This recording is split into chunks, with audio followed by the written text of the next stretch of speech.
The document that I just passed out in the video to the listeners,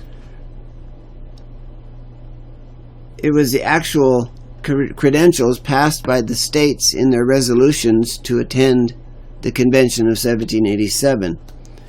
As we all know, even though we don't see it in D.C. right now with the impeachment hearings, actual legislative resolutions and documentation in print supersedes the hearsay, pull quotes, what people think they thought they heard. The actual documentation supersedes as evidence for what was going on. So, to start with Virginia, going to the text, authorized as deputies from this Commonwealth to meet, authorized by other state to join with them, devising and discussing all alterations and further provisions as may be necessary to render the federal Constitution adequate to the exigencies of the Union. One thing to remember, Constitution back then did not mean a written document. It meant the organization of government. The Articles of Confederation was not a constitution. It were the rules that were provided for the basis of the Continental Congress. It was not, the Constitution does not refer to the Articles. Constitution, as I said, refers to the organization of the government. So when they're talking about to render the federal Constitution adequate, they're talking about a government that's adequate for the exigencies of the Union. The Articles of Confederation basically left that Congress powerless to do hardly almost anything, as the states were still in control, and 13 states had to agree with everything that they were going to do. So it just shows right here, Virginia, which I don't know why Patrick Henry said what he did say about superseding their authorization. It says very plainly, authorized, discussing all such alterations and further provisions, meaning not just to tweak whatever needs to happen in the government, but to do whatever and further provisions that may be necessary. Pretty plain words. New Jersey, devising such other provisions as shall appear to be necessary to render the Constitution of the federal government adequate. Pennsylvania, who the people say there was a lot of discussion about whether they were authorized or not, to join, of necessity of revising the federal Constitution for purposes of making alterations and amendments as the exigencies of our public affairs require. To join with them in devising, deliberating on, and discussing all such alterations and further provisions may be necessary to render the federal Constitution fully adequate to the exigencies of the Union. Very, very plain, very explicit. Powers, unlimited. Do what you need to do. North Carolina, to meet and confer with such deputies as may be appointed with them to discuss and decide upon the most effectual means to remove the defects of the federal union. New Hampshire, deputies to join with them in devising and discussing all such alterations and further provisions as to render the federal Constitution adequate to the exigencies of the Union. Delaware, to join with them, devising, deliberating, discussing such alternatives and farther provisions as may be necessary to render the federal Constitution adequate to the exigencies of the Union. Georgia, to join with them in devising and discussing all such alterations and farther provisions as may be necessary to render the federal Constitution to the exigencies of the Union. Those states, those 7 states, passed identical full authority to their commissioners going to the convention. At that time, after those 7 states called for that convention, then the Congress stepped in. even though they did not have any authority in the Articles of Confederation to step in or call a convention or do anything of the sort. They stepped in. As you can see at the very bottom, in the red and just above where the red paragraph is, on February 21st, 1787, for the sole and express purpose of revising the Articles of Confederation and such alterations and provisions therein as shall, when agreed to in Congress and confirmed by the states, render the federal constitution adequate to the exigencies of the government and the preservation of the Union. So they wanted to get in the game too, even though they had no authority. Nothing in articles that said they can do this. So it's kind of strange that they bring this about. And they go on a little bit.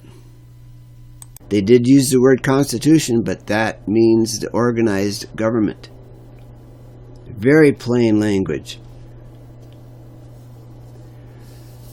After Congress made their statement, and it was just a statement, it wasn't an order, it wasn't a resolution, it was nothing official, it was nothing stamped, nothing sent to the administration of the several states.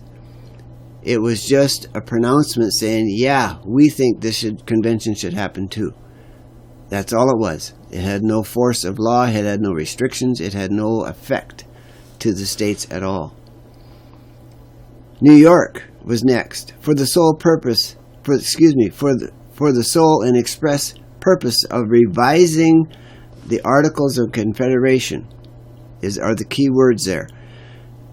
One of the definitions in that day and age, revising meant a rewrite. You're going to update it. You're not just going to tweak, you're not going to just fashion a few words. You're going to rewrite whatever you're dealing with. South Carolina, in devising and discussing all such alterations, clauses, articles, and provisions as may be thought necessary to render the federal constitution entirely adequate to the actual situation and future of good government of Confederated States. Approved and agreed by them, duly ratified, confirmed by the several states, will effectually provide for the exigencies of the Union. Massachusetts, which they say was more limiting than the others, I'll leave that to your discretion, for the sole and express purpose of revising the Articles of Confederation.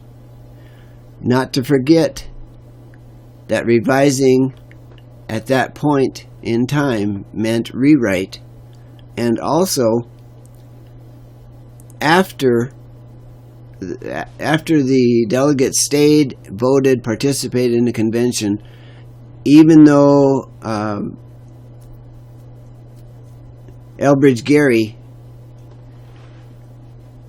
talked about maybe exceeding their authorization, when they went back to Massachusetts, the same body that gave them the right and the commission to go to the convention, they reviewed all the happenings that went on at the convention.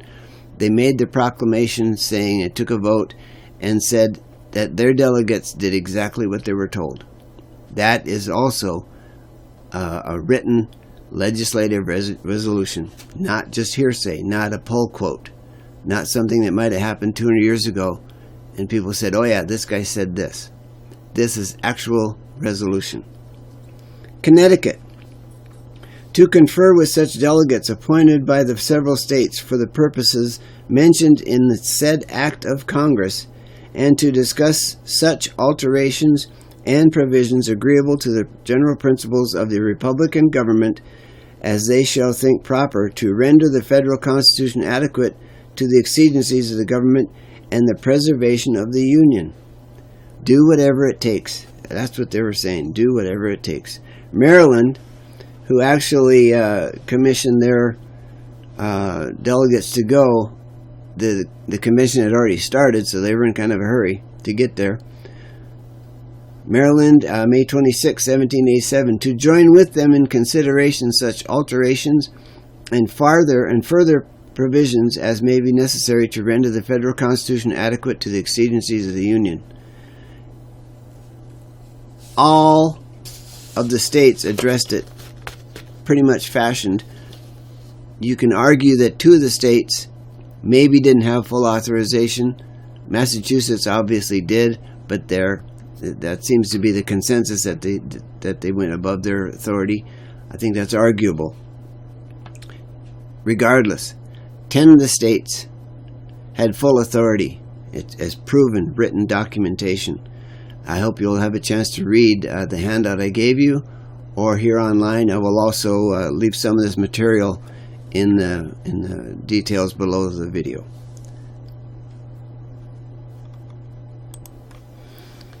I guess the question I have here is, why do the opponents of the Article 5 Amendments Convention still say that the delegates went beyond their authority? The documentation is here. It's in the archives. You can look it up. You can see it. It is not true.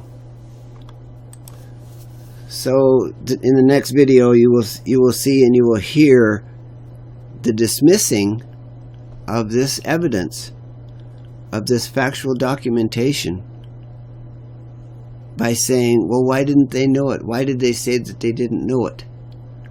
I think a pull quote from 200 some years ago that were oftentimes written down after the event and not even during a session of legislation. The pull quote out of context will never, should never supersede the written resolutions of a legislative body. It is very much alike what we are seeing in Washington right now in the impeachment hearings. Hearsay statements that they thought that somebody had told them that might have happened never should supersede our written documentation.